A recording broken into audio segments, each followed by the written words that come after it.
What is my favorite place to go backpacking?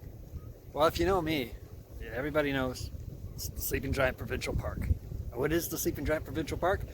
Well, it's in northwestern Ontario and it's right across the bay from Thunder Bay. It's a log peninsula that juts out into Lake Superior. And it's got over 100 kilometers of hiking trails. Cabian is my favorite. That's about 40 kilometers, 40 to 50 kilometers long in that particular one. I love it out there. I could spend up to 2 weeks out there. So why did they call it Sleeping Giant, you ask? That's why. It looks like a big giant sleeping.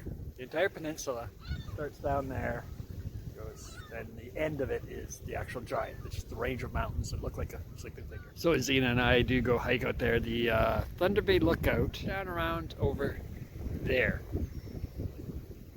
Right around there. So we start there and we'll hike all along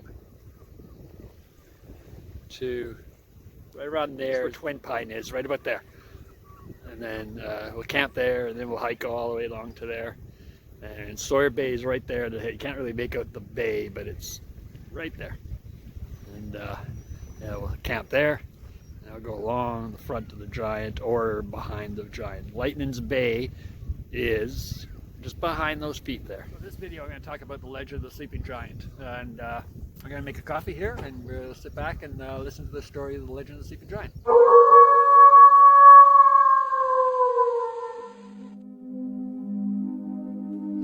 Standing on the shores of Thunder Bay at the head of the Great Lake Superior, one can perceive, on looking out across the waters of Thunder Bay, a great land formation situated directly in the mouth of the bay.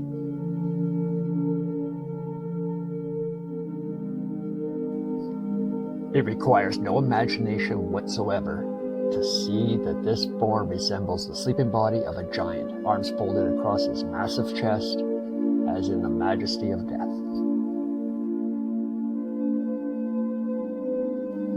Mystery and legend surround the origin of this strange phenomenon of nature, and down through the ages following his story seems to have survived. On an island just outside Thunder Bay, now known as Isle Royal, once lived a great tribe of Ojibwe natives.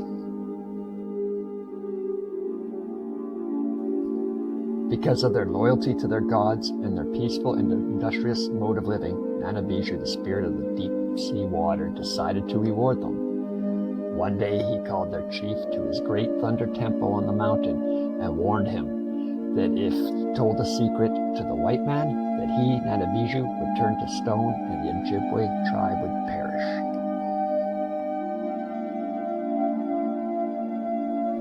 The chief gave his promise, and Nanabiju told him of the rich silver mine now known as Silver Island. The Great Spirit told him to go to the highest point on Thunder Cape, and here he would find the entrance to a tunnel that would lead him to the center of the mine.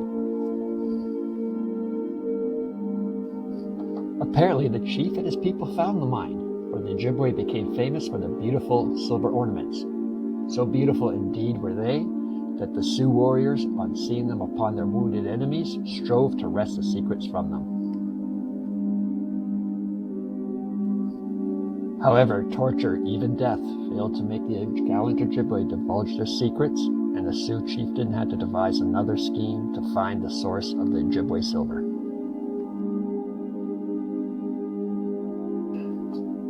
One day they summoned their most cunning scout to a powwow, and a plan was formed. The scout was to enter the Ojibwe camp disguised as one of them. This he did, and in a few days succeeded in learning the secret of the Island of Silver. Going to the mine at night, he took several large pieces of the precarious metal in order to prove to his chieftain that he had fulfilled his mission. The scout, however, never returned to his camp, for on his way back he stopped at a white trader's post to purchase some food. Having no furs or money with which to pay for the goods, he used a piece of the silver. Upon seeing such a large piece of the gleaming metal, two white men sought to obtain the whereabouts of its source, in order to make themselves fabulously rich.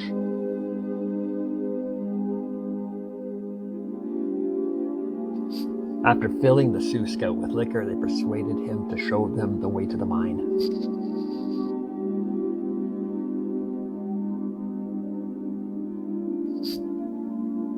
When almost in sight of Silver Islet, a terrific storm broke over the cape. The white men were drowned, and the native was found in a crazed condition, floating aimlessly in his canoe. But the most extraordinary thing that had happened during the storm was that where once was a wide opening to the bay, now lay what appeared to be a great sleeping figure of a man. The Great Spirit's warning had been fulfilled, and he had been turned to stone.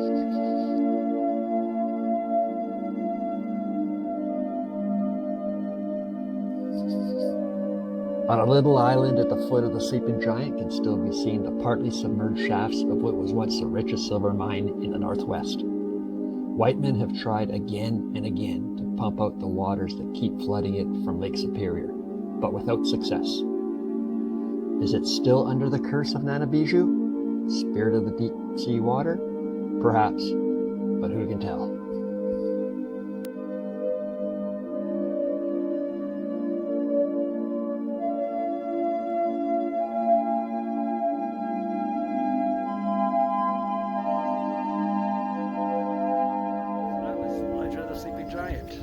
Pretty cool story.